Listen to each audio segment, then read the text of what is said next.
il se renforce régulièrement et quotidiennement. D'abord avec le recrutement de nouveaux terroristes avec l'aide humanitaire qui leur sert de contrebande. Ça, c'est la première des choses.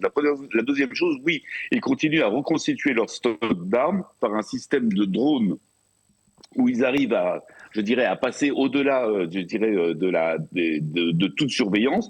Et on peut dire que oui, ils continuent aujourd'hui à reconstituer leur stock d'armes. Donc, concrètement, le Hamas se refait, une santé sur le dos, de cet accord. Alors, je vous arrête parce que je pense que nos auditeurs ne comprennent pas comment est-il possible que l'on achemine des armes. Ça viendrait de l'Égypte vers la bande de Gaza à l'aide de drones, mais l'armée est normalement déployée sur la frontière entre Israël et la bande de Gaza, sur l'axe Philadelphie. Je ne pense pas que l'armée laisse passer ça. On voit très bien qu'aujourd'hui, il y a un système de transfert d'armes de l'Égypte, ou pas que de l'Égypte d'ailleurs, sur le territoire gazaoui,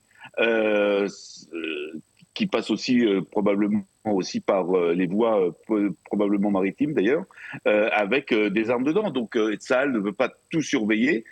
Actuellement, Tsahal est resté sur cette ligne, sur ces 53% qui lui est, dédié dans l'est de la bande de Gaza. Et on voit concrètement que, en tout cas, il y a des armes qui sont en train de passer sur le territoire gazaoui. Il faut savoir aussi que le Hamas n'avait pas utilisé toutes ses armes.